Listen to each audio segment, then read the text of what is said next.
blood passes and the new blood replaces it. Unless there is this continuous change, mankind would be totally a stagnant pool.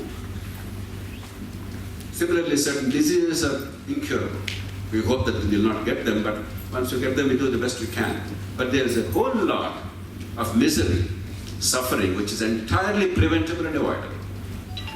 And if the society has no capacity to build institutional mechanisms to actually eliminate that avoidable suffering, that is a tragedy. It took me credibility to bring in just one vaccine in this country to prevent 200,000 children. It took me 19 years. Finally we got it. But it's a shame. Take coronavirus. We are lucky that it did not start here. We hope it will spread very slowly when it spreads in this country. We have no systems to handle that. That's the truth.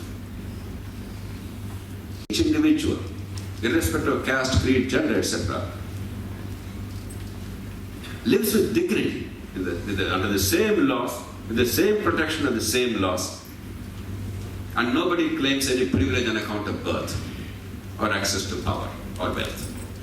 Rule of law in society. Without true egalitarianism, there cannot be democracy or a free society. The third and last element. Gandhiji in his 7 great sins talked about power without purpose. Local governments have zero power. Power your panchayats and municipalities, they are perfunctory. They are inconsequential. But you are going to see an intense struggle, an intense fight. Recently in Telangana we had municipal elections. There were municipalities where a vote was bought for 30,000 rupees. I'm not saying every vote is bought for that.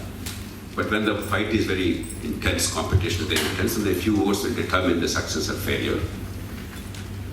We are now offered freebies for short-term gain at the cost of the long-term public good, and at the cost of the delivery of the services that the government is chosen and funded to deliver. And we call it an election. The intensity of struggle for position without any purpose. Why are you seeking to be a panchayat sarpanch? Why are you spending so much money? There's no answer. A couple of years ago, some years ago, I was in Karnataka in a remote village. I'll conclude with this. The local has the lineman in the electricity board. It's a fairly low-level position. But in India, in organized sector, once you're an employee in government, you get a much higher salary than the rest of the people. Then you don't have to work once you're in government. On top of it, మన పాత cinema గుర్తుందా? మీ తరం చూసుంటారు. పక్కింటి ఆటాడ మనం చూడు వాడికి నగర ఇవ్వడం చెప్పంటే అంటాడు వాడికి గీతం కంటే గీతం ఎక్కువ తెలుస్తుంది. గీతం ఇన్స్టిట్యూషన్ పేరు. So all these are there. There is a tremendous lure for any kind of public office or any kind of government position. They're asking for 1.5 lakh rupees bribe. I need some help. I don't have that money. We'll discuss that. We take that part out.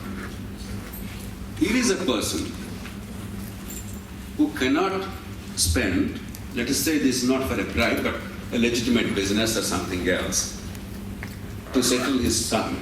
He cannot raise 1 lakh or 1.5 lakh. So I asked him, how much money did you spend to become a sarpanch in the election held about a few months ago? He said, set in a small little remote backward village. He said, sir, 9 lakh rupees. Public government mananta mundu kalla anubataadu. Manolaitu 9 lakhs panchayat katti insert. Andhra Pradesh lo meeku 9 lakhs ani very chala avamanam kada. Em budget. Why did you spend 9 lakh rupees? Forget the morality of it. When your family needs money, your children need employment and security, what made you spend 9 lakh rupees to become a sarpanch? He said, Unmadam, sir, Unmadam. So this Unmadam has taken hold of this country. It's not merely that somebody is bad or corrupt. The moment there is some position, however inconsequential it is, chachavadu lechu kuchuntunnadu. పిచ్చెక్కుతాం. ఎందుకో ఏమిటి అని ఆలోచించట్లేదు అసలు. What is there in it? What am I doing? In what way do I contribute to public good? Is it actually relevant? Does it make sense? Do I have the qualities to do that? Do I have the time or energy? Nothing. This desperate yearning for recognition,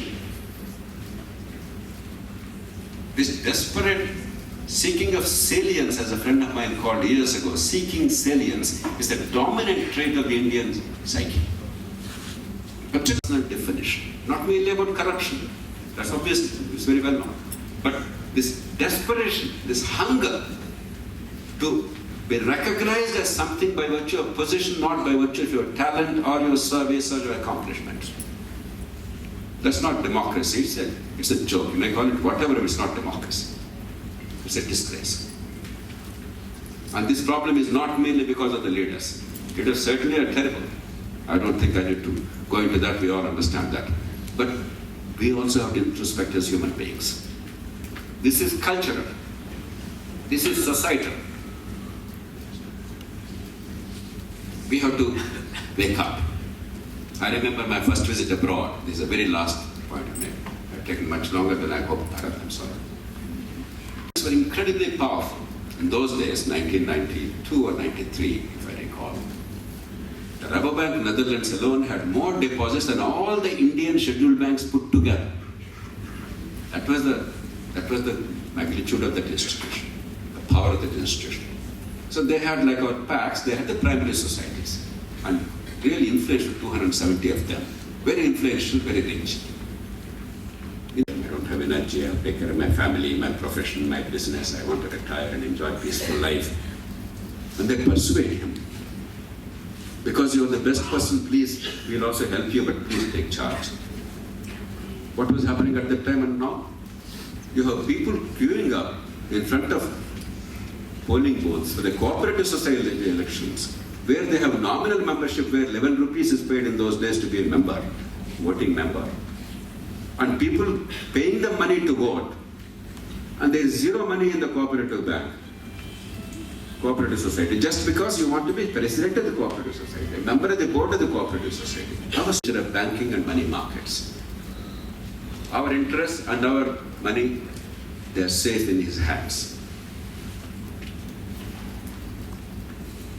Just see what's happening in this country, from parliament to panchayat, from a cooperative society to water use association.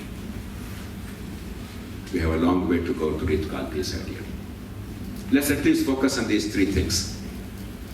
Local power, locally exercised in an accountable manner.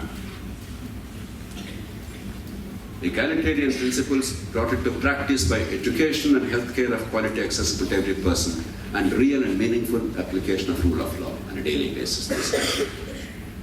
Today, no matter what our protestations are or pretensions are. I have done a quick survey of 49 major countries in the world, large economies of the world. On every single significant indicator, India is ranked in the bottom 5. Every single indicator, we're in the bottom 5. The countries in our company are Pakistan. I don't understand why you're fighting in Pakistan. They're our best friends. Bangladesh, Nigeria, India, and these four are always there in the bottom 5. The fifth country kept changing depending on the indicator. India, Mahatma Gandhi had seen and wanted to transform. We pay lip service to Gandhi, but to perpetuate status quo. As long as that is true, we forfeit the right to utter the name Gandhi.